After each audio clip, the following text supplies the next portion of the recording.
ಇವತ್ ಬೆಳಗ್ಗೆ day 41 of 6 pack series. ಇವತ್ ಬೆಳಗ್ಗೆ ಜಿಮ್ಮಿ ಕಾರ್ಡಿಯೋ ಮಾಡೋಣ ಅಂತ ಹೋಗ್ತಾ ಇದೆ. ಖಾಲಿ ರೋಡ್ ಅಂತ ಮೊಬೈಲ್ ನೋಡ್ಕೊಂಡು ಹೋಗ್ತಾ ಇದೆ. ಫುಟ್ಪಾತ್ ಅಲ್ಲೇ ಹೋಗ್ತಾ ಇದೀನಿ. ಸಡನ್ ಆಗಿ ಒಂದು ವಾಟರ್ ಟ್ಯಾಂಕರ್ ಬಂದು ನನ್ ಮುಂದೆ ನಿಂತ್ಕೊಂತು.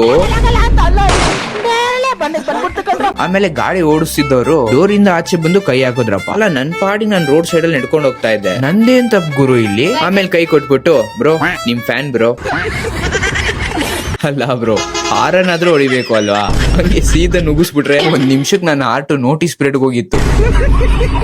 But anyways nice to meet you bro. ಗುರ್ತು ಇಟ್ಕೊಂಡಂಗ್ ಮೀಟ್ ಆಗಿದ್ಕೆ ಇವತ್ತೊಂದು ಸಿಕ್ಕಾಬಡೆ ಕೆಲಸ ಗುರು. ವರ್ಕ್ ಫ್ರಮ್ ಹೋಮ್ ಆಗ್ತಾಗೆ ಜಾಸ್ತಿ ಬೀಳುತ್ತಪ್ಪ. ಆಫೀಸ್ ಗಾನ ಹೋದ್ರೆ at least travelling, breakfast, coffee, ಊಟ ಅದಕ್ಕೆ ಟೈಮ್ ಹೋಗುತ್ತೆ. ವರ್ಕ್ ಫ್ರಮ್ ಹೋಮ್ ಹಾಕೋರೆ ಆ ಟೈಮ್ ಎಲ್ಲ ಕೆಲಸ ನುಮ್ಕೊಂಡ್ಬಿಡುತ್ತೆ. Lessons learn. ಇವತ್ತು ವರ್ಕೌಟ್ ಆದ್ಮೇಲೆ ಸ್ಟೀಮ್ ನ ತಗೊಂಡೆ. ಇದರಿಂದ ಬ್ಲಡ್ ಸರ್ಕ್ಯುಲೇಷನ್ ಇಂಪ್ರೂವ್ ಆಗುತ್ತೆ. ಇದು ಇಂಪ್ರೂವ್ ಆದ್ರೆ ಮಸಲ್ ರಿಕವರಿ ಚೆನ್ನಾಗ್ ಆಗುತ್ತೆ. ಇವಾಗ ಇದನ್ನ ಕೇಳಿಸ್ಕೊಂಡು ಚಿಕ್ ಸೈಂಟಿಸ್ಟ್ ಗಳು ಉಟ್ಕೊಂತಾರೆ. ನೋಡ್ದ ಸ್ಯಾಂಡಿ ಈ ತರ ಎಲ್ಲ ಮಾಡ್ತಾನೆ, ಅದಕ್ಕೆ ಒಂದ್ ಬಾಡಿ ಹಂಗಿರೋದು. ಬಿಗಿನರ್ಸ್ ಮಾಡೋ ಫಸ್ಟ್ ಮಿಸ್ಟೇಕ್ ಅಂದ್ರೆ ಇದೆ ನೋಡಿ.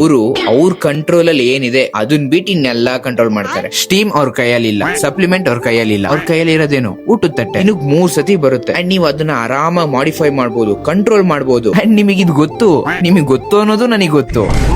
ಬಟ್ ಸ್ಟಿಲ್ ನೀವು ನಿಮ್ ತಟ್ಟೆಲಿ ಇರೋದನ್ನ ಬಿಟ್ಟು ಇನ್ ಮಿಕ್ಕಿನೆಲ್ಲ ಫೋಕಸ್ ಮಾಡ್ತೀರಾ. First focus on what's in your plate. But ನಿಮ್ನೆಲ್ಲ ಒಂದು ತಡೆಯುತ್ತೆ, ಏನ್ ಗೊತ್ತಾ? That's your brain. So first train your brain, ಆಮೇಲೆ ಮಸಲ್ಸ್, ಕಾರ್ಡಿಯೋ ಎಲ್ಲ ಟ್ರೈನ್ ಮಾಡಿ. ಸಿಗೋಣ, ಬಾಯ್ ಬಾಯ್.